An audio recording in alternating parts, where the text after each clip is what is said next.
Well, good Monday evening, everybody. Taylor Plott here, and yes, tomorrow is Election Day, big forecast day for everybody in the entire United States. Are you going to see rain? Are you going to see snow? Are you going to see dry conditions? Well, let's get right to it. First off, let's take a look at where the rain and storms will be tomorrow.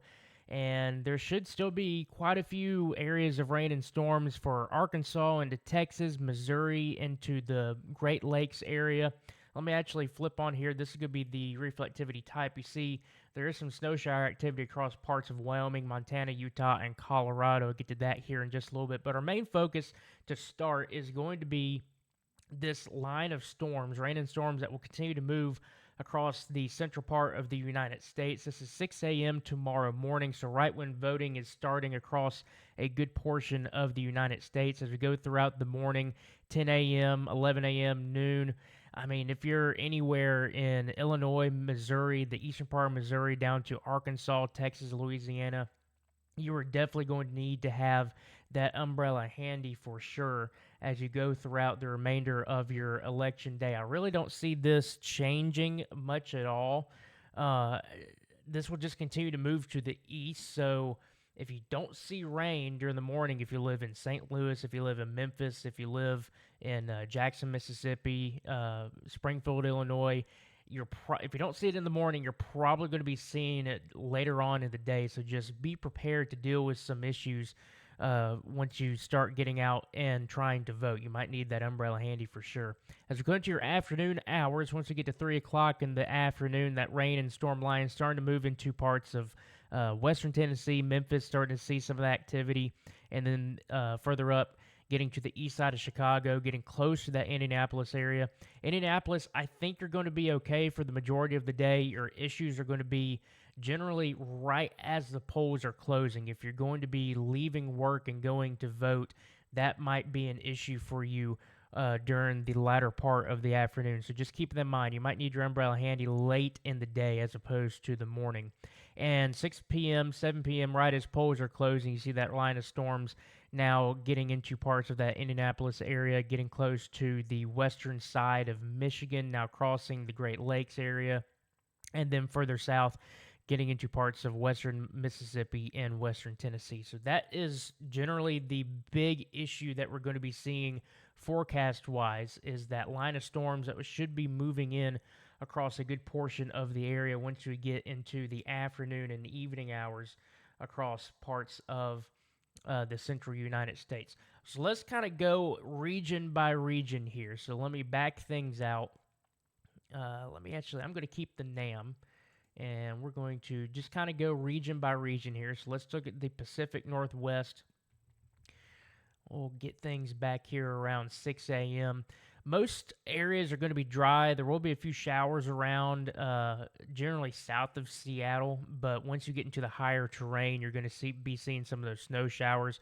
Once you get into the afternoon, there's probably going to be an uptick in showers, generally south of Seattle into parts of northern Oregon, northwest Oregon, and southern Washington.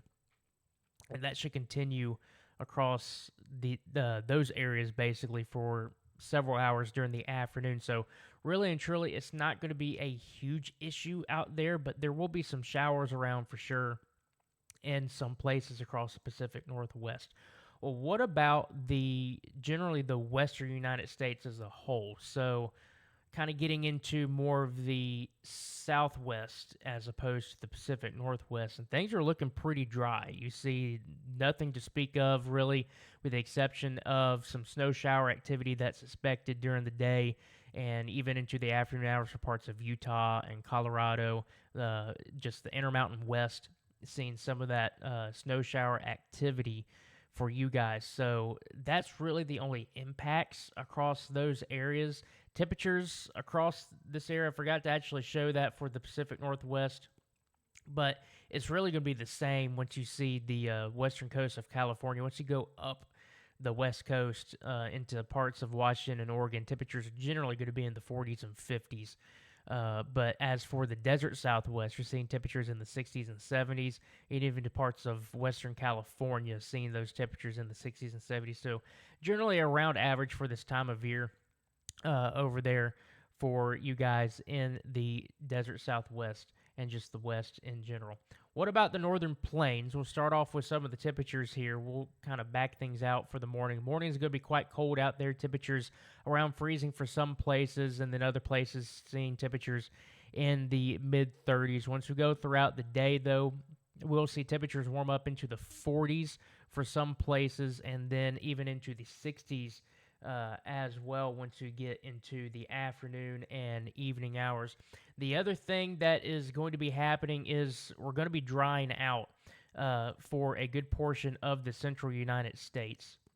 So let me back things out. We gotta go with the central look here. This is again back to where we kind of started, but places like Kansas, Oklahoma, even into the central part of Texas, you're gonna be drying out. We're gonna be seeing showers and storms. All that will be off to your east, but there will be some snow shower activity across parts of Colorado and Wyoming, across parts of the higher plains there in western Nebraska, western South Dakota, seeing some of that snow shower activity. And there is a chance that there will be a few showers across the extreme northern portion of the plains. You see there getting into the Bismarck area, even down towards parts of Rapid City, Wall, South Dakota, seeing some of those showers around during the afternoon. So the majority of the central U.S. will be drying out, but there will be some lingering showers as you get behind the cold front and you kind of get that area low pressure going in behind it, filtering in, seeing a little bit more energy moving through there, kicking off a few showers for you guys. Temperature wise, if you're in Kansas, Oklahoma, you're going to be starting off the day in the 40s and 50s and even some 60s out there in parts of central Texas. Once you go throughout the day, you'll warm up into the 50s and 60s and even some 70s out there for the Texas areas. Now, as we move into the Midwest and the South, that's what we're talking about with the rain and storms. Kind of switch things up here. Let's take a look at the Ohio Valley. And again, that's what we talked about early on, seeing those rain and storm chances going up throughout the day across parts of Illinois, Indiana, into parts of Missouri and Tennessee. Temperature-wise, not too bad. We're going to be starting off the day generally in the 60s as you're ahead of that cold front. So you're seeing that warm, moist air getting pumped in ahead of the cold front with that southerly wind. And once you go throughout the day, temperatures will be warming up quite nicely. Temperatures in the 70s, even 80 degrees possibly for parts of the Ohio Valley. Temperatures are going to be warmer to the south. You see there in Mississippi, temperatures getting up into the 80s. But for the most part, places are going to be pretty good temperature-wise. It's not going to be an extremely cold day for a large portion of the United States. Northeast, really not a lot going on. Precipitation-wise, temperatures are generally above average, just like what we've seen for the past several days across the eastern United States. Temperatures starting off in the 40s and 50s, so mild morning for you guys up there. And once you get into the afternoon hours, temperatures rising into the 60s and 70s. And while there are going to be a chance at some of those lingering showers across the area, there's really not a lot of shower activity. I have to move down to the, move down to the southeast to actually see some of that shower activity. Most of it's going to be situated across parts of the Carolinas. You see there just a few showers that are popping up here on the model guidance up towards the higher terrain in South Carolina and North Carolina. That's really primarily where the majority of the shower activity is going to be during the afternoon, but there is going to be some onshore flow you see, so you're going to start to see some light showers that'll be moving onshore and across parts of the Carolinas during your day on Tuesday. And then once you get into 7 p.m., again, that's where we're watching that line of storms moving in across parts of the Tennessee Valley. Now, for Florida, a little bit different story here. You're going to be seeing some showers and storms across the Florida Peninsula, but for the Florida Panhandle, really not going to be seeing a lot of shower activity for you guys. I think it'll be mostly dry for your election day, so I think you're going to be looking pretty good for that. But again, there could be a few areas of showers across the Florida Panhandle as opposed to seeing showers across the Florida Peninsula as opposed to the Panhandle, but nothing widespread is really expected for you guys. Well, that is the look at your election day forecast. Again, a big day out there. The good news is we're not really seeing a big severe weather risk like what we saw on Monday. There could be a few stronger storms across parts of Louisiana, Mississippi, and Arkansas during the morning and afternoon, but I don't think that's going to be a huge risk. I think you'll be relatively severe weather free for your day on Tuesday. Everybody get out and vote. It is your day. This is your day to make your voice heard.